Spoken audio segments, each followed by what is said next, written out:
আসসালামু আলাইকুম। আজকে আমি ভেড়ার মাংস নিয়েছি। এই ভেড়ার মাংসটা কিন্তু আমি গরম পানিতে একটু ধুয়ে নিয়েছি, কারণ ভেড়ার মাংস রান্না করলে একটু গন্ধ গন্ধ লাগে। এই গন্ধটা না লাগার জন্যই এরকম করে নিয়েছি। এখন এটা আমি গরম তেলের ভিতর দিয়ে একটু ভেজে নেব।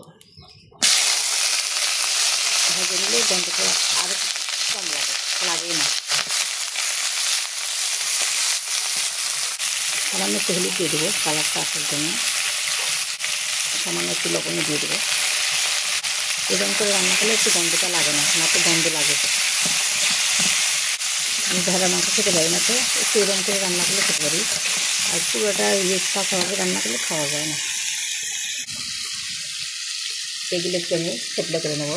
এই যে আমার একটা জাতা আছে, এটাতে পুটলি বলে এটাকে।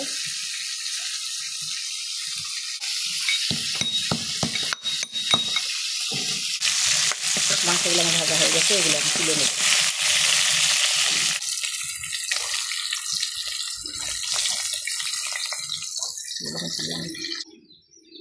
পেঁয়াজগুলো এখন ভাজা নিতে হবে। এগুলো আমি গুঁড়ো করে নিয়েছি, এগুলো আমি তরকারি ভিতর দেবো। মশলা সব পরিমাপ মতো নিয়েছি। হলুদ গুঁড়ো, মরিচ গুঁড়ো, আদা রসুন বাটা, লবণ, জিরে গুঁড়ো আর মশলার গুঁড়ো। পেঁয়াজটা হচ্ছে এখানটা আমি পেঁয়াজ তুলে রাখবো।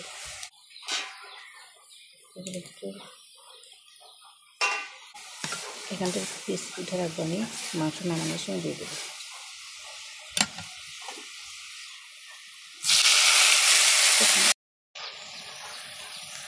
হাঁসের মাংসটা একটু আদা রসুন বেশি দিতে হয়।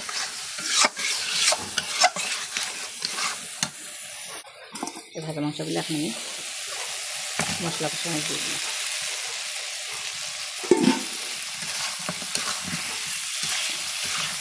এবার সুন্দর করে কষাবো। ভাজা ভাজা করে নিচ্ছি আমি। এখন বেশি ভাজলে পুড়ে যাচ্ছে, এখন ওর ভিতর রস দিয়ে দেবো।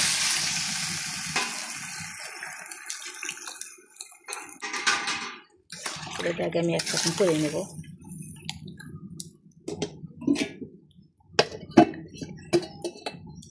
হোক দেখি, হালকা জালে জালে এরকম কষে নিয়েছি, বেশি জাল দিইনি।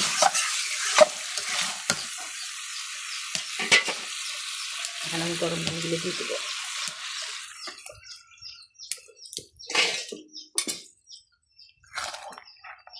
এখন হালকা জালে জালে নামাবো, এখন বেশি জাল দেবো না।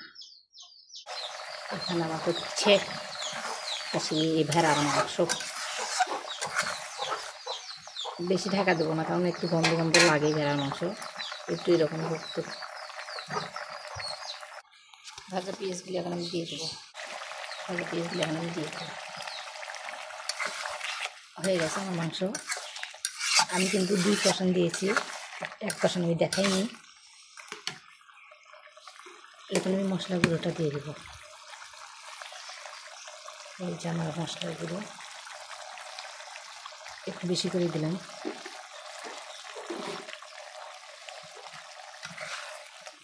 এখন আমার হয়ে গেছে মাটির চুলায় খাসির মাংসটা আমার হয়ে গেছে। কেমন হয়েছে জানাবেন, কালারটাও কেমন আসছে। এরকম করে রান্না করলে ভালো লাগে, রান্না করে দেখবেন। ওকে, আল্লাহ হাফিজ।